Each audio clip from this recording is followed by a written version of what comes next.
Hello guys, welcome back to our channel twisted tales. आज हम आपके लिए लेकर आए एक नया स्टोरी। एक गहरी रहस्यमय रात में एक आदमी अपने बिस्तर पे करवटें बदल रहा था। उसके मन में एक अजीब सा सपना चल रहा था। वो देख रहा था कि काम से थके हुए सोफे पे वो लेटा हुआ है। तभी उसकी छोटी बेटी जगाती है और उसे कहती है कि पापा उठो, मम्मी बुला रही है, बाजार जाना है। लेकिन वातावरण में कुछ तो अजीब सा था, जैसे कोई अनहोनी होने वाली है। अचानक एक काला कोट वाला आदमी प्रकट होता है।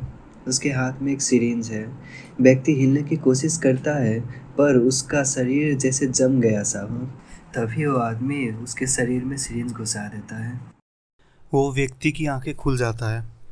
वो हाँफते हुए बैठता है और चारों ओर देखता है। वही पुराना कमरा, वही बिस्तर जिसके चादर वो महीनों में एक बार बदलता था। उसको राहत की सांस आता है। बाथरूम में जाकर दांत साफ करते हुए उसने मुस्कुरा के खुद से कहा, वही सपना फिर से। कैसी खूबसूरत पत्नी और प्यारी बेटी थी सपने में। शायद दिल की इच्छा होगी। काम पर जाने से पहले उसके पास थोड़ा वक्त था।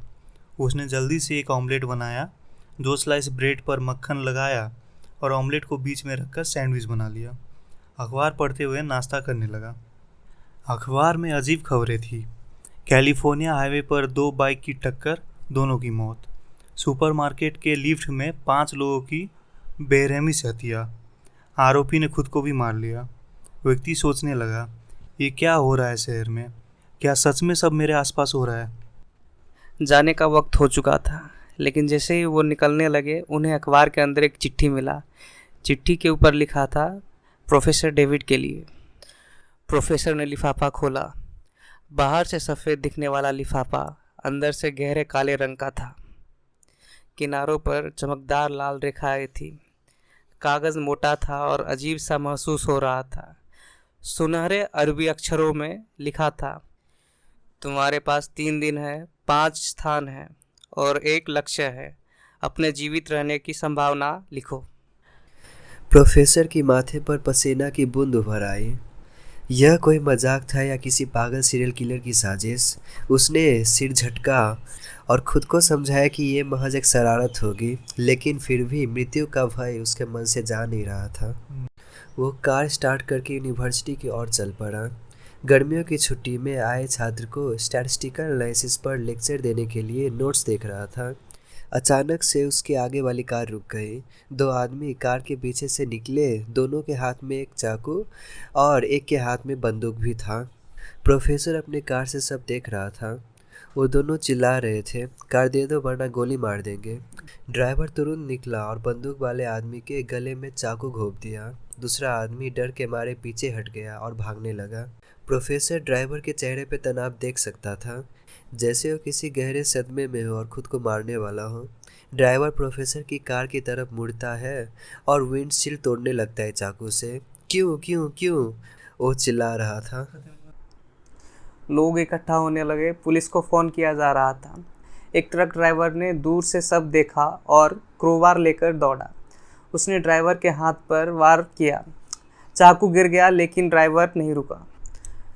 ड्राइवर के हाथ टूट चुके थे, फिर भी वो दूसरे हाथ से चाकू उठाने की कोशिश कर रहा था। तभी पुलिस आ पहुंची। ड्राइवर के चेहरे पर भय की लहर दौड़ गई। वो ज़ोर ज़ोर से रोने लगा। पुलिस ने अपनी बंदूकें निकाल ली। ट्रक ड्राइवर पीछे हट गया। कुछ पल बाद ड्राइवर के चेहरे पर एक विकृत मुस्कान आ गई। उसकी हंसी दूर तक सुनाई दे रही थी। फिर उसने अपने हाथ में पकड़े चाकू को अपने गले पर घोंप दिया और वहीं आंसू बहाते हुए मर गया। प्रोफेसर ये सब टूटी हुई खिड़की से देख रहा था, डरा हुआ और इस सब को समझने में असमर्थ। पुलिस ने घटना के बारे में विस्तार से पूछताछ की और जानना चाहा कि क्या प्रोफेसर का उस आदमी से कोई संबंध था। प्रोफेसर ने कहा कि वो उस आदमी को बिल्कुल नहीं जानता। उसे चिट्ठी की याद आई, लेकिन उसने पुलिस को इस बारे में कुछ नहीं बताया। उसे लगा कि ये बात अजीब और बचकानी लग सकती है। फिर भी उसने मन ही मन सोचा, पहला दिन पहला स्थान। तभी एक व्यक्ति ने उससे बात करने की कोशिश की। नमस्ते सर, मैं माइक हूँ और न्यूज़ चैनल में मैं काम करता हूँ। क्या आप यहाँ हुई घटना पर एक इंटरव्यू देना चाहेंगे? प्रोफेसर ने कहा कि वो अभी व्यस्त है और पहले से ही देर हो चुकी है। रिपोर्टर ने अपना कार्ड देते हुए कहा, ठीक है, जब आप फ्री हो तो मुझसे संपर्क कर लीजिएगा, या फिर मैं दिन के अंत में आपके घर आ जाऊंगा। कार्ड पर लिखा था, माइक रेग, पत्रकार, डेली न्यूज़। प्रोफेसर ने मन ही मन पढ़ा। उसकी कार मरम्मत के लिए ले जाई जा रही थी, इसलिए वो एक टैक्सी में बैठकर ही कॉलेज चल पड़ा। जैसे जैसे वे कॉलेज की ओर बढ़ रहे थे, उनके मन में अजीब से विचार घूम रहे थे। क्या ये सब एक संयोग था या फिर कोई षड्यंत्र? और वो रहस्यमय चिट्ठी, क्या वो सच में उनके जीवन की गिनती कर रही थी? कॉलेज पहुंचते ही प्रोफेसर महसूस कर सकता था कि वो चर्चा का विषय बन चुका था। सहकर्मी उससे सवाल पूछने की कोशिश करने लगे, लेकिन वो सबको नज़रअंदाज करते हुए सीधे अपने कार्यालय की ओर बढ़ गया। कक्षा में प्रवेश करते हुए उसने अपने छात्रों से कहा, मुझे उम्मीद है कि आप गर्मियों की छुट्टियां का आनंद ले रहे होंगे। जो यहाँ अपने ज्ञान को बढ़ाने आए हैं उनके लिए आज का विषय है। ये बोल के पढ़ाने लगे। 2 घंटे का व्याख्यान समाप्त होने के बाद एक छात्र उनसे पूछता है, सर, हमें पता चला कि आप एक अपराधी के संपर्क में आए थे। शहर में इन दिनों बहुत कुछ हो रहा है। मेरे पिता पुलिस अधिकारी है। अगर कभी कुछ हो तो उनसे संपर्क कर सकते हैं। ये मेरा कॉन्टैक्ट नंबर है। प्रोफेसर ने सिर हिला के धन्यवाद दिया। दिन के करीब 12 बज रहे थे। वो घर लौटने के लिए निकल गया। बाहर भीषण गर्मी थी। उसने एक कैब बुक की और बाहर निकल गया। रास्ते में उसने कैब रुकवाई और एक दुकान से कुछ ठंडा और नाश्ता खरीदने के लिए अंदर गया। जैसे ही वो दुकान के कोने की ओर मुड़ा, उसने एक आदमी को देखा। वही दुखी चेहरा, वही कठोर नज़रें। उसी पल एक छोटी लड़की और उसकी माँ बाहर जाने के लिए आगे बढ़ रही थी। प्रोफेसर को लगा कुछ होने वाला है। उसने चिल्ला कर कहा, भागो, वहाँ से दूर हो जाओ। पहले आदमी ने पास की शेल्फ से एक चाकू उठाया और माँ के गले में घोंप दिया। तभी प्रोफेसर दौड़ा। दूसरे आदमी के हाथ में एक पेचकस था। उसने डरी हुई लड़की को पकड़ लिया जो अभी रोने ही वाली थी। प्रोफेसर ने अपने बैग से उस व्यक्ति के सिर पे वार किया, लेकिन वो काफ़ी नहीं था। पेचकस की नोक लड़की के गले में घुस गई थी। जैसे ही प्रोफेसर ने लड़की का चेहरा देखा, उसे अपने सपने की याद आ गई। वही लड़की। वो सोच ही रहा था कि चाकू वाले आदमी ने उसके गले में चाकू घोंप लिया। प्रोफेसर की आंखों के सामने अंधेरा छाने लगा। वो लड़खड़ाया और नीचे गिर पड़ा। जैसे जैसे वो बेहोश होता जा रहा था, चारों ओर शोर बढ़ता जा रहा था। हाँ, मैं आ रहा हूँ प्यारी, बस एक पल और सोने दो। बच्चे की आवाज़ धीरे धीरे मध्यम होती गई। एक काले सूट में एक आदमी प्रकट हुआ। उसके हाथ में एक सिरिंज थी। वह उसे प्रोफेसर के शरीर में घुसा रहा था। प्रोफेसर हिलने की कोशिश कर रहा था, पर उसका शरीर जैसे पत्थर सा हो गया था। वही लड़की, उसके गले में चाकू। लेकिन ये मैं नहीं हूँ, ये मेरा सपना नहीं है, ये कौन है? अचानक से प्रोफेसर की आंखें खुली। वो अस्पताल के बिस्तर पर लेटा हुआ था। उसका पहला विचार था कि मैं मर गया होऊंगा, फिर जीवित कैसे हूँ? एक नर्स आई और पूछा कि क्या वो ठीक महसूस कर रहा है। उसने इशारे में बताया कि वो अभी बोल नहीं सकता। नर्स ने कहा कि एक नोटबुक पहले से ही रखी हुई है, लेकिन अभी कुछ देर और आराम करने की सलाह दी। कुछ देर बाद उसका एक पुराना दोस्त आया। साथ में वही रिपोर्टर था, माइक रेग। प्रोफेसर याद किया, लेकिन वो अभी भी बोल नहीं सकता था। जब उसका दोस्त बता रहा था कि वो कितना भाग्यशाली था कि तुरंत उसको चिकित्सक सहायता मिलने पर उसकी जान बच गई, तभी रिपोर्टर ने पेन और कॉपी उठाया और प्रोफेसर से पूछा कि क्या वो लिख कर बता सकता है कि क्या क्या हुआ था। उसने याद दिलाया कि वो पहले भी मिल चुके हैं। प्रोफेसर के दोस्त ने कहा, अभी सही समय नहीं है सर, क्या आप 2 दिन बाद आ सकते हैं? रिपोर्टर ने जवाब दिया कि ठीक है, लेकिन मुझे ये बात दिलचस्प लगती है कि आप ही एकमात्र व्यक्ति हैं जो 2 ऐसे सामान्य घटनाओं में फंसने के बाद भी जीवित हैं। सड़कें इन दिनों ऐसी घटनाओं से भरी हुई है। शायद यह कोई आतंकवादी हमला हो। पुलिस अभी भी जांच पड़ताल कर रही है। मैंने सोचा कि आप शायद कुछ मदद कर सकते हैं। कृपया मुझे कॉल करके बताएं कि अगर आप बता सकते हैं क्या हुआ था। प्रोफेसर ने कोई प्रतिक्रिया नहीं दी और रिपोर्टर चला गया। प्रोफेसर के मन में विचार आया, पहला दिन 2 स्थान और मेरे बचने की संभावना शून्य थी, या शायद थी। क्या वास्तव में हुआ था? वो अभी भी उस सुबह मिले पत्र के बारे में सोच रहा था और उस खाली जगह के बारे में जो भरनी थी। क्या होगा अगर मैंने इसे भर दिया? पत्र पर कोई पता नहीं जहाँ पर मैं भेज सकूँ। क्या ये कोई मजाक है या कोई पागल सीरियल किलर ऐसा कर रहा है?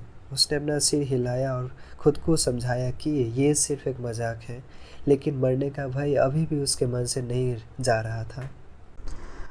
प्रोफेसर ने अपने मोबाइल फ़ोन की मांग की।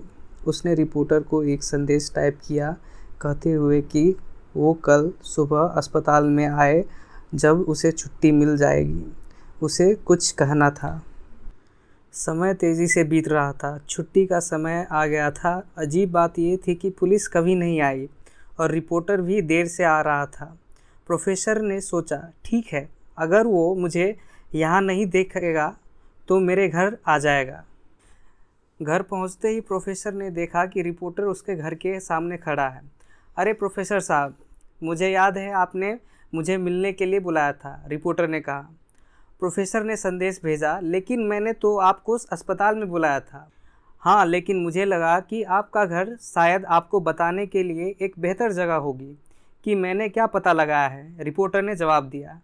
प्रोफेसर अभी भी अनिश्चित था, लेकिन उसे भी जवाबों की ज़रूरत थी। दोनों अंदर गए और एक कॉपी पेन के साथ बातचीत शुरू की।